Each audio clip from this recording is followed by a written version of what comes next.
Sebelumnya, tentu kalau kita berbicara tentang pernikahan, semestinya dia menjadi sesuatu yang indah. Sesuatu yang menghadirkan berbagai macam kebaikan ketika aku dan kau menjadi kita. Ya kan?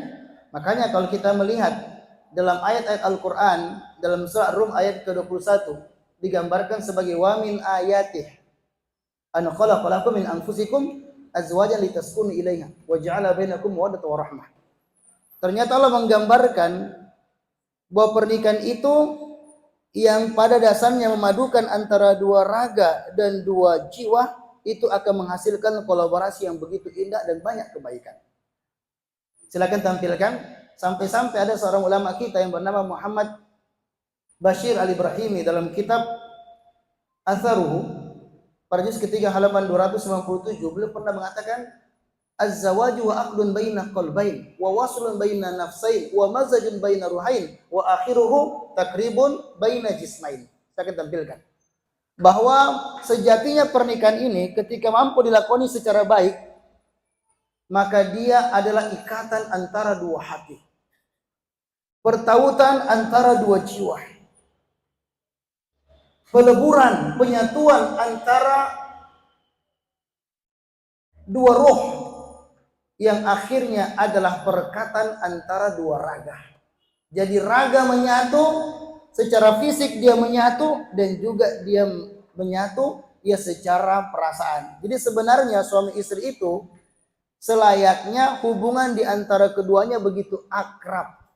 Mereka memiliki hubungan batin yang kuat, memiliki hubungan emosional yang baik. Jadi punya kedekatan dari sisi emosional dan juga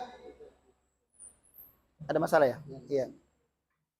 Jadi pasangan suami istri ketika pernikahan itu bisa dilakoni secara baik, maka akan menghasilkan beragam keindahan. Karena seharusnya suami istri yang sama-sama memberikan rasa dan jasa dengan interaksi yang baik di antara keduanya membuat hati mereka terpadu, ruh mereka juga menyatu. Sampai Ibnu Katsir belum pernah mengatakan dalam tafsir Ibnu Katsir pada juz ketiga halaman 474, fala ulfata baina ruhaini a'dhamu mimma baina zawjain. Tidak ada ikatan yang paling kuat antara dua roh melebihi kedekatan di antara pasangan suami istri. Saya tanya antum Ustaz yang songkok putih, peci putih. Contohnya kita kan ada teman kita biar SD, SMP sampai sekarang masih dekat. Betul enggak? Kenapa dia dekat dengan kita? Karena punya hubungan yang begitu baik. Maka seharusnya istri kita, suami kita yang sudah banyak berdekatan dengan kita secara raga, juga secara fisik, maka seharusnya dia menjadi sosok yang paling indah dan akrab dan saling memberikan rasa dan jasa dan menjadi sosok yang istimewa di hati kita. Kita punya menjadi sosok yang sangat baik di hatinya. Seharusnya seperti itu. Dan sebenarnya kalau kita bicara tentang pernikahan, antum pengen nggak bahagia ketika menikah? Pengen nggak? Pengen. Dan saya kira ini menjadi harapan dan cita-cita semua orang menikah. Karena ketika lembaran kita pernikahan telah digelar, sejuta impian dan harapan tertambat kuat di benak, hati dan pasangan suami istri. Bagaimana ketenangan jiwa dan kebahagiaan cinta, itulah yang akan menghiasi lembaran-lembaran kitab pernikahan kita. Kita tidak ingin pernikahan itu hanya indah secara fiksi, tapi mengerikan secara fakta. Betul kan? Atau pengen senang nggak? Pengen sakinah atau sakinah?